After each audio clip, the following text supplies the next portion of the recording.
पे निकटापशी भी आज आपने इताअत करनी है। और भाई हदीस नहीं है, हदीस ये है अगर तुम पे निकटापशी आ जाए और वो तुम्हें किताबुल्लाह की तरफ लेके जाए तब तुमने उसकी इताअत करनी है, वरना तो नहीं करनी ना।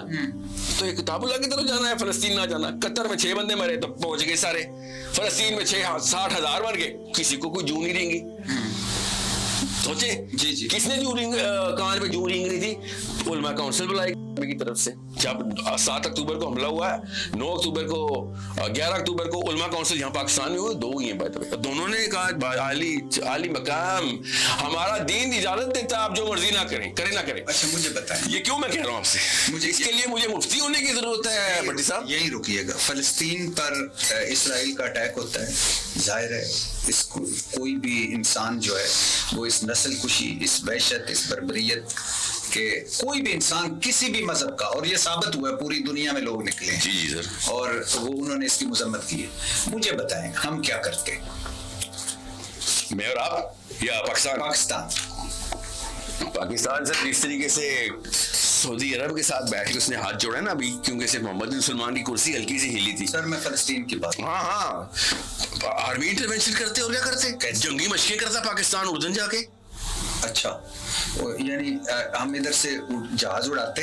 अरे जंगी मशकें ऐसी होती हैं कि आर्मी की कुछ कैंप्स उर्दन में लगाए जाते हैं, ये फ्रेंड्स आपस में करते होते हैं। जंगी मशकों का मतलब होता है training practice, to make a statement कि हम 3 किलोमीटर दूर आ गए हैं, अगली स्टेटमेंट हमारी तरफ से आ रही है। नदीम साहब सुन सेंस में जी, मैं पूरी तरह सेंस में बताता हूँ क्यों। रुकिएगा, आप यानी चाहते हैं कि यानी क्या, अगर उर्दन नहीं चाह रहा, उर्दन ना चाहे ना सर, तो हम क्या करें? आप मिस्र में जंगी मशकें कर रहे हैं, मिस्र आपको पता ना? नहीं, आप जर्नलिस्ट हैं सर। हाँ, पाकिस्तान मिस्र के अंदर जंगी, मिस्र रायल शरीफ सऊदी अरब में बैठा है सर, पाकिस्तान का मेरे जवाब दीजिएगा, मेरे सिर्फ सवाल का जवाब दीजिए। मैंने कहा है कि इसराइल ने फलस्तीन पर हमला किया जी, पाकिस्तान क्या करे जो उसने नहीं किया? अच्छा बताता हूँ।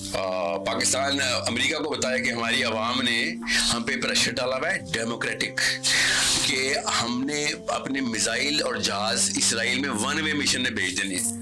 हमारे पास पब्लिक मैंडेट पुश कर रहा है। जिस तरह नवाज शरीफ जैसा डरपोक आदमी अमेरिका जाके ना सुन के भी एटम बम के धमाके कर आया था ना। सर आप कह रहे हैं कि हमारे जो हुक्मरान हैं शहबाज हुकूमत, वो अमेरिका, शहबाज हुकूमत नहीं, चीफ ऑफ आर्मी स्टाफ की बात। सर मैं कह रहा हूँ कि कोई भी एबीसी जो भी आपका अपना नुक्ता नजर, अच्छा वो जाके अमेरिका को कहते हैं कि मेरी आवाम पुश कर रहे हैं जी, और हम बस अपने जहाजों में मिसाइल, हमने तेल डाल दिए, तेल पानी दुरुस्त कर दिया, मिसाइलों के रुख इस तेल अवीव की तरफ है। उससे पता क्या हो रहा था, अगली कॉल डोनाल्ड ट्रंप की क्या आनी थी?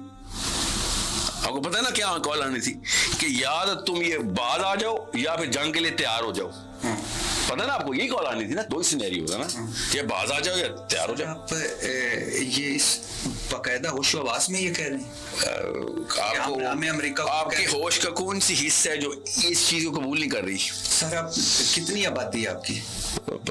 अस्सलाम वालेकुम। फ़लस्तीन का मसला एक ऐसा मसला है कि जब तक एक मुसलमान उम्मत अपने आप को यूनाइट नहीं कर लेती और बगैर कैनवस में जाके इन चीज़ों को नहीं देखती, तो कभी भी ऐसा नहीं हो सकता कि कुछ something bigger can expect from the government.